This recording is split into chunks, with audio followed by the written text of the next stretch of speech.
성경의 문화와 풍습 11번째 시간입니다. 오늘은 희생 헌물의 효력에 대해서 살펴보겠습니다. 하나님 앞에 희생 헌물을 드리는 것이 어떠한 효력을 갖는지, 왜 이런 희생 헌물을 드리는지 한번 되짚어 보도록 하겠습니다. 자, 희생 헌물을 드리면 첫 번째, 희생 헌물은 죄를 덮어준다. 희생 헌물이 죄를 없애진 않습니다. 그러나 죄를 덮어줍니다. 여러분, 저기 벽에 얼룩이 졌다. 그럼 얼룩이 졌으면 어떻게 해요? 페인트를 칠하면 됩니다. 붓으로 페인트를 칠하면 됩니다. 그러면 그게 덮어지죠. 우리에게 죄의 얼룩이 생겼다. 어떻게 해요? 그 얼룩을 덮어주면 됩니다. 죄의 색이 무슨 색이에요? 성경은 죄의 색이 붉은색이라고 합니다. 이사야 1장 18절, 이사야 1장 18절, 주가 말하노라 이제 오라 우리가 함께 변론하자. 너희 죄들이 주홍 같을지라도 눈같이 희게 될 것이요 진홍같이 붉을지라도 양털같이 되리라. 자, 죄는 주홍 같을지라도 진홍 같을지라도 붉은색으로 표현되어 있습니다. 자, 그럼 이 붉은색을 안 보이게 덮으려면 무슨 색으로요? 붉은색 피로 덮으면 됩니다.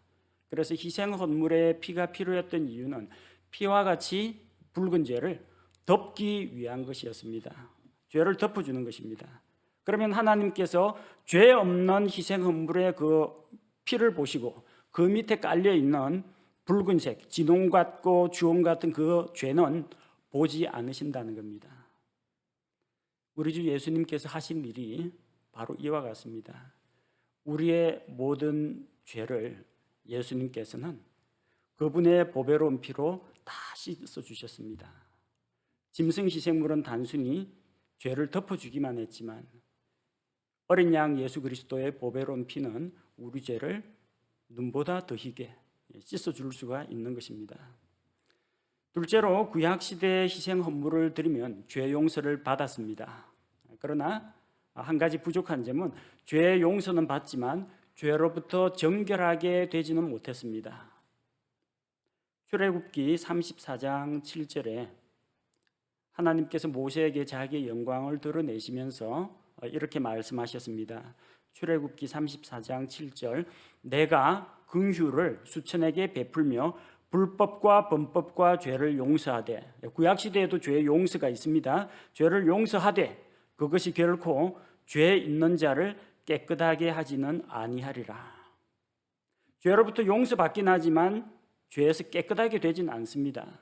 짐승 희생물은 죄를 덮어주고 죄를 용서할 수는 있으나 죄로부터 정결하게 하거나 죄를 제거하지는 못했습니다. 예수님의 피는 우리를 모든 죄에서 깨끗하게 하실 수가 있습니다. 히브리서 9장 14절 말씀, 히브리서 9장 14절, 하물며 영원하신 성령을 통해 자신을 점 없이 하나님께 드린 그리스도의 피는 죽은 행위로부터 너희 양심을 얼마나 더 많이 깨끗하게 하여 살아계신 하나님을 섬기게 하겠느냐. 우리의 모든 죄는 예수님의 피로 말미암아 깨끗하게 될 수가 있습니다. 자, 셋째로 구약시대의 희생 헌물은 죄를 제거하지는 못했습니다. 죄를 제거하는 것은 불가능했습니다. 히브리서 10장 4절 말씀, 히브리서 10장 4절, 황소와 염소의 피가 죄들을 제거하는 것은 불가능하니라. 죄를 제거하지는 못했습니다. 죄를 제거하지도 못했고 사람들을 죄에서 정결하게 하지도 못했습니다. 그냥 하나님께서 그 붉은 생명의 피를 보고 그들의 죄를 보지 않고 덮어두셨다는 겁니다. 그래서 구약시대 사람들도 구원받았습니다. 죄 용서 받았습니다. 그런데 왜 하늘나라 못 갔습니까? 그들은 하늘나라 가지 못하고 지하 낙원에 있었습니다. 왜 하나님 나라에 하늘나라에 가지를 못했습니까? 죄로부터 정결하게 되지 않았기 때문입니다. 죄들을 제거하지 못했기 때문입니다. 그러나 예수 그리스도는 우리의 죄를 제거하십니다. 요한복음 1장 29절 말씀을 보니까 다음 날 요한이 예수님께서 자기에게 오시는 것을 보고 이르되 세상 죄를 제거하시는 하나님의 어린 양을 보라. 여러분 다른 성경을 보면은 세상 죄를 지고 가는 어린 양을 보라 이렇게 되어 있어요. 세상 죄를 지고 가는 아닙니다. 세상 죄를 제거하시는 하나님의 어린 양을 보라. 어린 양 예수 그리스도의 피는 거룩하고 보배롭고 깨끗하고 가치가 있기 때문에 온 세상 지금까지 지구상에서 살았던 모든 사람들, 앞으로 올 사람들, 그 모든 사람들의 죄들을 다 대속하고도 남음이 있습니다. 그래서 그 모든 죄들을 제거할 수가 있다는 겁니다. 그래서 예수님께서 십자가에 달려 죽으시고 십자가에서 피 흘려 죽으시고 자기 피로 구속을 이루신 다음에 부활하셨죠. 그리고 하늘로 올라가실 때 낙원에 있던 지하 낙원에 있던 구약 성도들을 모두 데리고 하늘로 올라갔습니다. 예수님께서 죄들을 제거하셨기 때문에 이제는 그들이 하늘로 올라갈 수가 있었던 것입니다.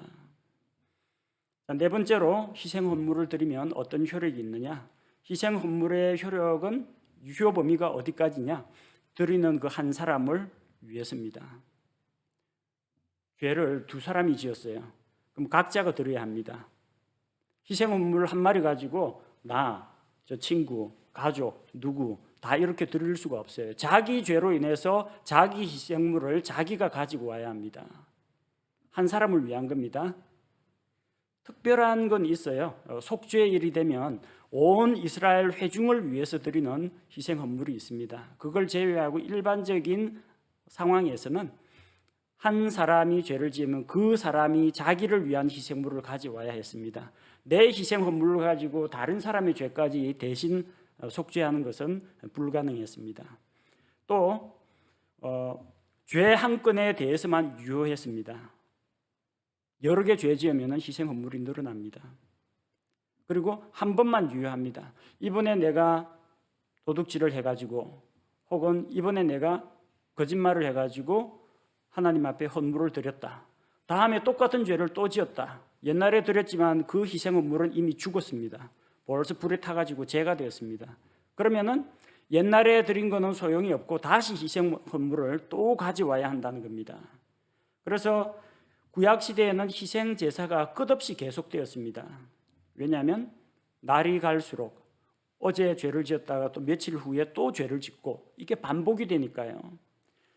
만약 죄를 용서받은 다음에 또 죄를 지으면 또 희생물을 가져오고 희생 헌물로 죄를 속한 다음에 또 다른 죄를 짓거나 또 같은 죄를 지으면 그때마다 계속 새로운 희생물을 드려야만 했습니다.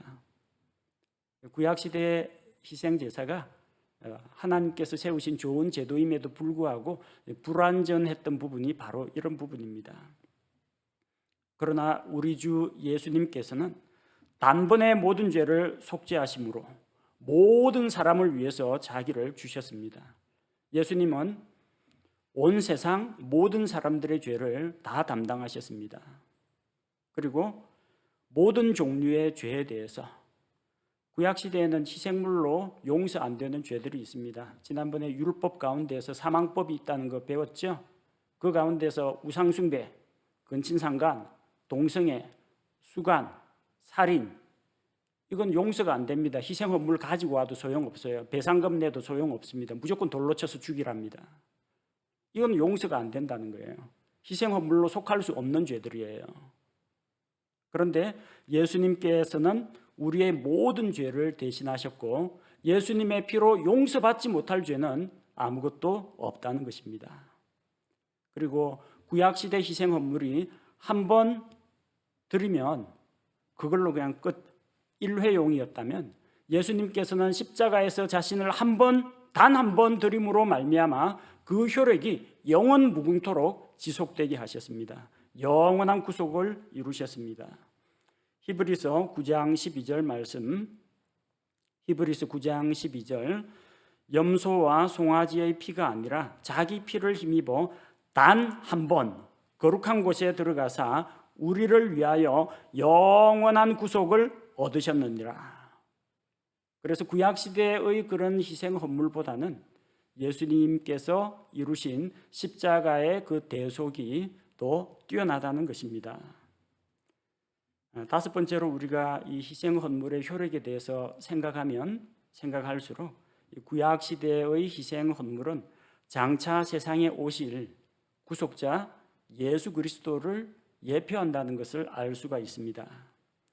에베소서 5장 2절 말씀을 보면 그리스도께서 우리를 사랑하사 우리를 위해 자신을 향기로운 냄새의 헌물과 희생물로 하나님께 드리신 것 같이 사랑 안에서 걸으라. 예수님의 십자가의 대속이 무엇과 같다고 했습니까? 향기로운 냄새의 헌물과 희생물과 같다고 했습니다. 구약시대의 희생제사 제도는 예수 그리스도의 십자가의 대속을 보여주는 예표였습니다. 요한 1서 4장 10절 말씀, 우리가 하나님을 사랑하지 아니하였으나 그분께서 우리를 사랑하시고 자신의 아들을 보내사 우리의 죄들로 인한 화해 헌물로 삼으셨나니 여기에 사랑이 있느니라. 구약 시대에는 이 죄 없는 짐승들이 사람들의 죄를 대신해서 생명을 바쳤습니다. 자기 집에서 키우던 양이나 염소나 송아지가 이 주인의 죄 때문에 대신 죽어야 했습니다. 이 양들이, 소들이 목자를 대신해서 자기 집주인을 살리기 위해서 희생 헌물이 되어서 죽었습니다. 많은 짐승들이 그렇게 구약시대에 죽었어요. 그러나 신약시대에는 선한 목자이신 예수님께서 오셔서 양들을 희생시킨 것이 아니라 양들에게 생명을 주기 위해서, 양들을 죄와 심판과 멸망으로부터 구원하기 위해서 양들을 위해 목자가 대신 죽었습니다. 우리 주 예수 그리스도께서 이렇게 단번에 자기를 주셔서 속죄하심으로 말미암아 누구든지 그분을 믿는 자는 죄들의 용서를 받고 하나님과 화목하게 되며 구원과 영원한 생명을 얻을 수 있습니다.